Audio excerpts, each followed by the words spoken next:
we've got 14th District State Representative Gina Mosbrucker in the house this morning. Good morning, Gina. Good morning. How are you? Hey, fantastic. Good. Fantastic. Thanks for coming in.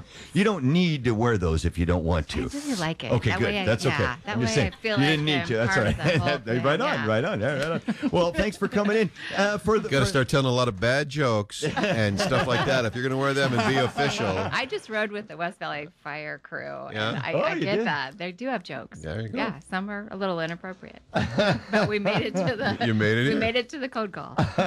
Well, Gina, tell us, for those, I guess, who don't know who you are and all about you, kind of give us in a nutshell who you are, who's Gina, your family, and what you did and what you're doing now. You're a part-time lawmaker, so I know you have another job. So, yeah, tell us about you. I do. Thank you so much for asking. Well, I've been honored and privileged to serve this wonderful district the last 4 years. It's my dream job still. Not all days, but lots of them. Mm-hmm. I was born on an Air Force base, McCord, in Tacoma. My father was Air Force and moved around and settled in the beautiful Klickitat County area. So I'm a fifth generation resident of what's now the 14th District. So that is home. I consider all of this home. I think with faith, family, and friends, anything's possible. That's my philosophy. For fun, I like to waterfall chase. And Really? You love I waterfall chase. So do I. Well, what is waterfall chasing? You make a list of all the waterfalls you want to go to in a short time. And if you go to the Columbia River Gorge, there's an amazing amount of them. Wow. And so you keep crossing them off your list You until you get do. to the bottom. So. Is Zambezi Falls in Africa on your list? Is that on there? All of them are on my list, my dream list. We'll get there someday. All right, And cool. just work hard to make a better world. So I'm just loving life. I was honored to be promoted to ranking and assistant ranking in legislature, so I get to do a lot of leadership negotiations and fun things to help make a difference for the 14th. I have exceptional staff at the Capitol, and so I was able to pass 9 bills into law and 1 resolution about autism. So we've made huge strides forward in the last 2 terms. Big bills like Native American missing women, like Yes Vets, with over 2,900 veterans hired to date off that first bill 2 years ago. It's pretty good stuff. It's pretty cool. It's amazing when you can take a small town girl and do fun things.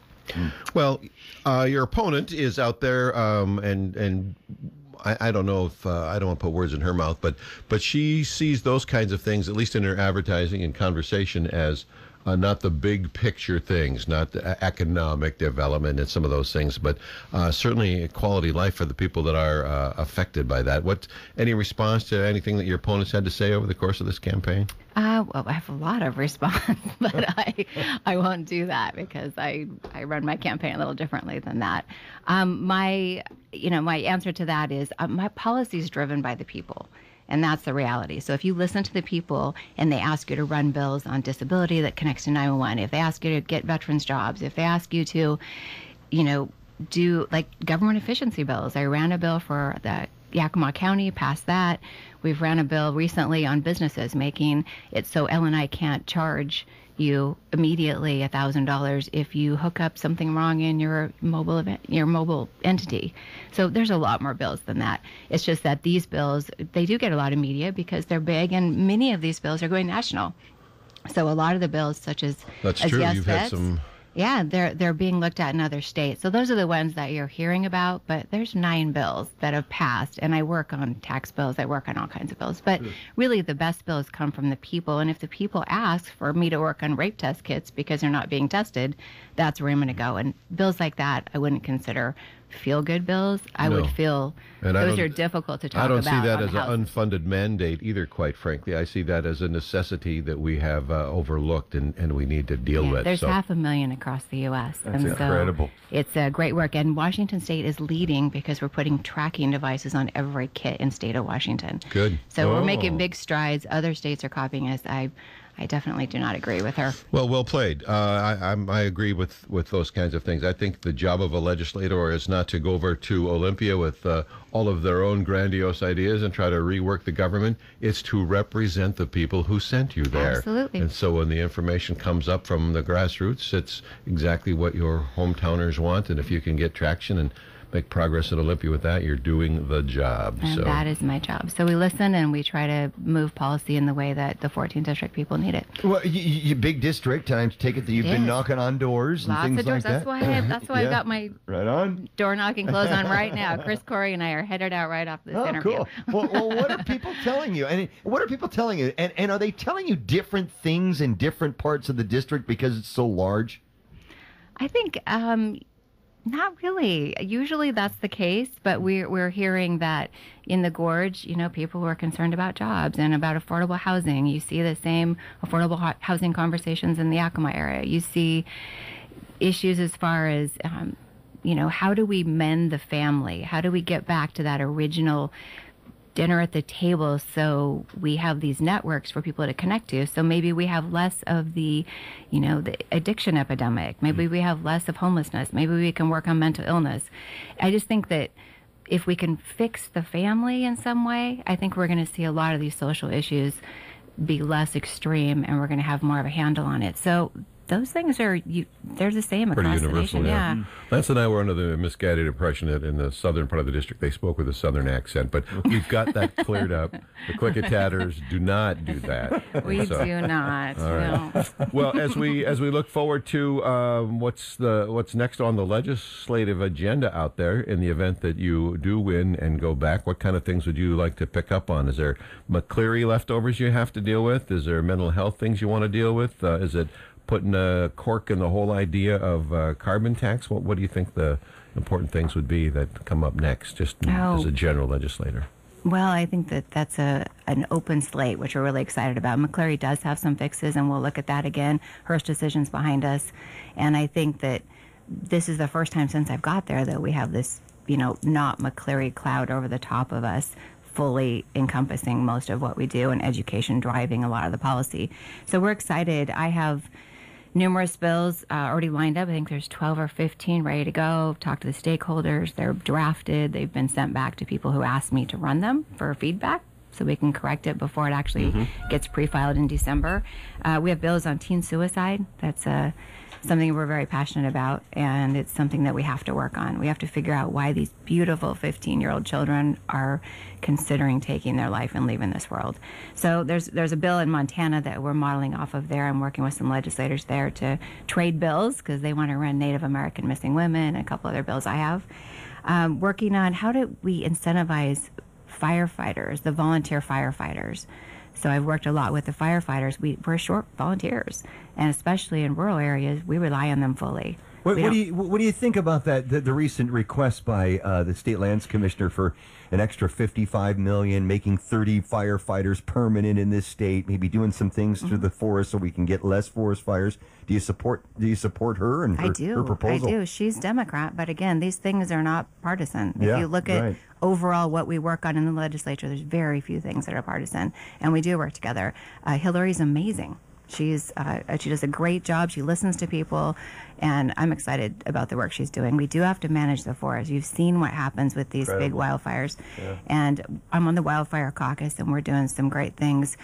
I've got a bill that I met with the fire department in Dallasport a couple of days ago that will look at if you're in the air and you've got a fire boss. We have a couple of fire bosses through there because there's such horrible fires, and you see a fire, you should be able to act on it. You should be able to dip and put the water on it and not go through this up to 4-hour chain of command, because these pilots have seen, waited and then called in trucks.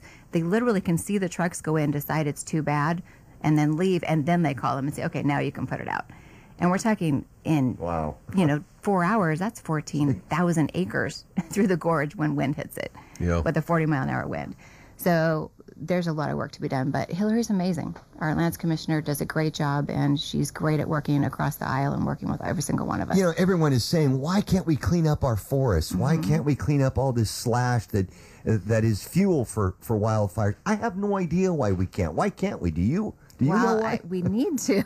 Yeah, we need to. I think that the arguments before were environmental, and we all want a great environment, but at the same time, they're trying to save a spotted owl or et cetera. And where's that spotted owl after the fire, right? When these fires come through, I think that we just need to look at the big picture. And, forests are supposed to naturally be harvested. It's organic. if you do it correctly. So we just need to replant and do it properly, be Yeah, responsible. they're thin. Man can do it, or Mother Nature will do it. Yeah, that's right. Absolutely, and that's the reality. And there's so many more. So they hit structures and cattle. It's been really bad the last couple years. Speaking of education, the state superintendent, Chris Reichdahl, he just came out with his 2019-21 budget, and he wants a capital gains tax to fund schools.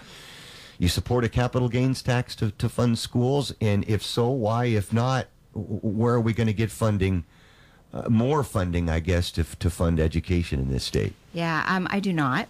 I don't support new taxes, primarily because the revenue forecast for the state of Washington between now and 2021 is $1.3 billion with a B in excess revenue. So why are we taxing it at all? Let's use those funds, those really large amount of funds, responsibly, and not go back to the people and constantly ask for new taxes. I like that. Let's ask you about some initiatives. Yes, sir. Great. Why don't you ask her about the initiative? I'm going to ask her about the initiatives now. I would like to talk about the initiatives. I have Can a feeling talk about them? I know where she's coming from on all of these. Actually.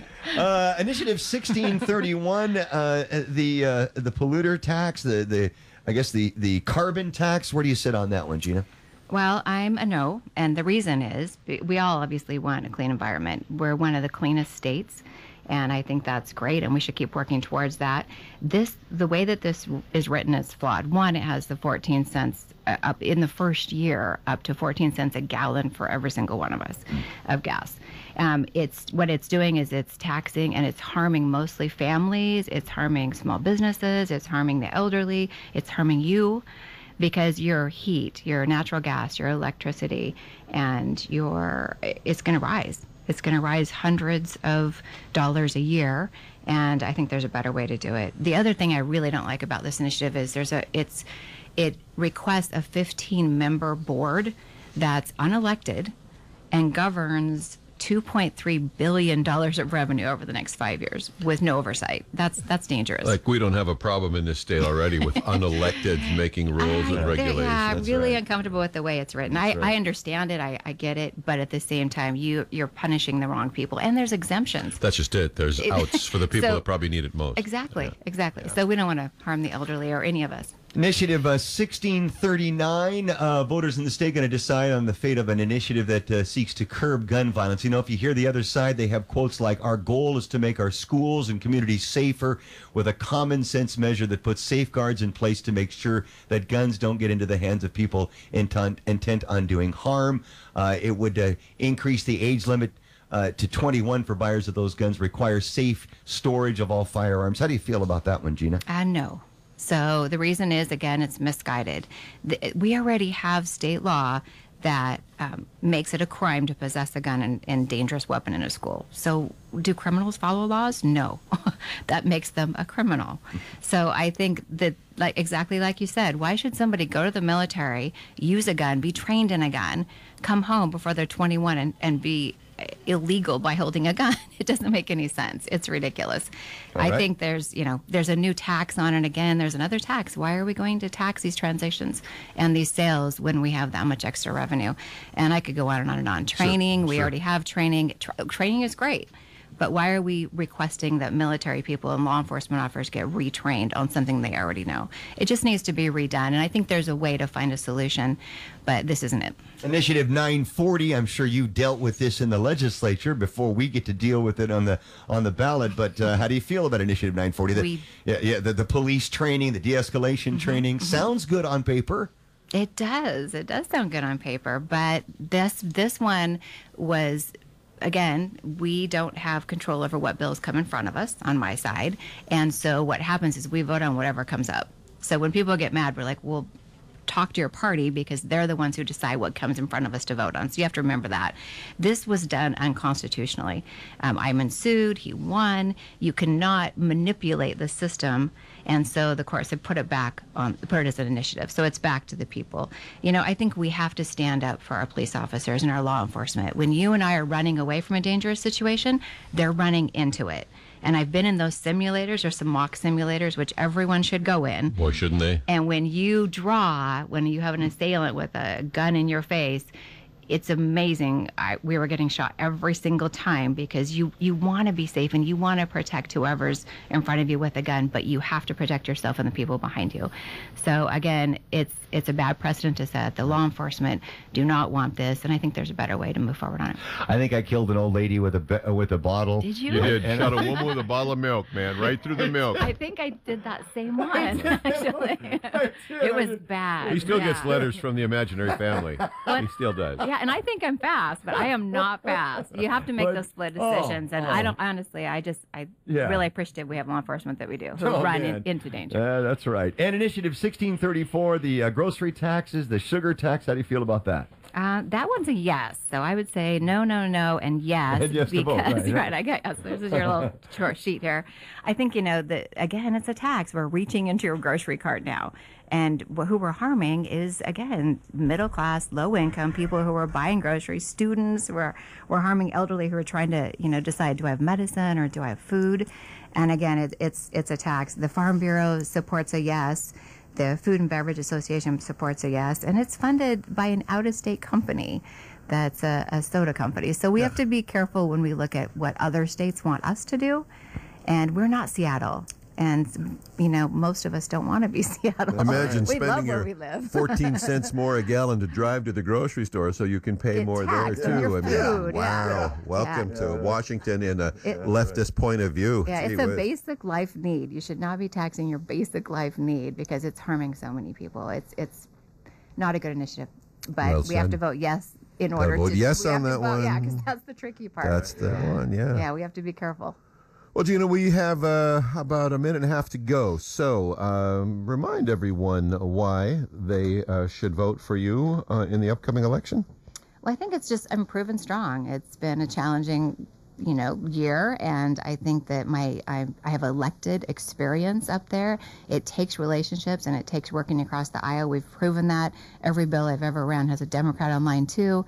The issues are not partisan. There's only just a few. So if we reach across the aisle, we can do great work. I've brought millions of dollars back to the 14th district. I'm going to continue to do that. We have money for SOZA. We have money for Yakima Museum, for roofs on a senior center. That's one of my favorite projects. We've done great things. I've been moved up into leadership positions in a short 2-term session. Yeah, you're on a fast track. You're a wonder kid. Well, I work hard. I go up there and I do my job and I focus, and then I come home on the weekends to spend time with the family and to work businesses. But I humbly ask for your vote, and I really appreciate you giving us this forum to reach out to people. We've had, I think there were about at least 10 to 15 events in the last, I've never seen this many events that are called forums, debates, whatever you want to call them, editorial boards. And so I just really hope that people feel informed and know that they can reach out to us anytime. Thank you, Gina. Thank you, Gina. Thank you. Appreciate it. Best of good luck. And you know the drill. In the event that you win, we would look forward to many more conversations with you down the road. And so we wish you the very, very best of luck. Thanks for the work you've done so far. It has made a difference. You've already made a mark on behalf of the people here. And if you get a chance to keep on, keep on. Thanks so much. I appreciate that. I hope I do. I've got work to do. All right. Gina Thank you so Mosbrucker, much. Thank you so much.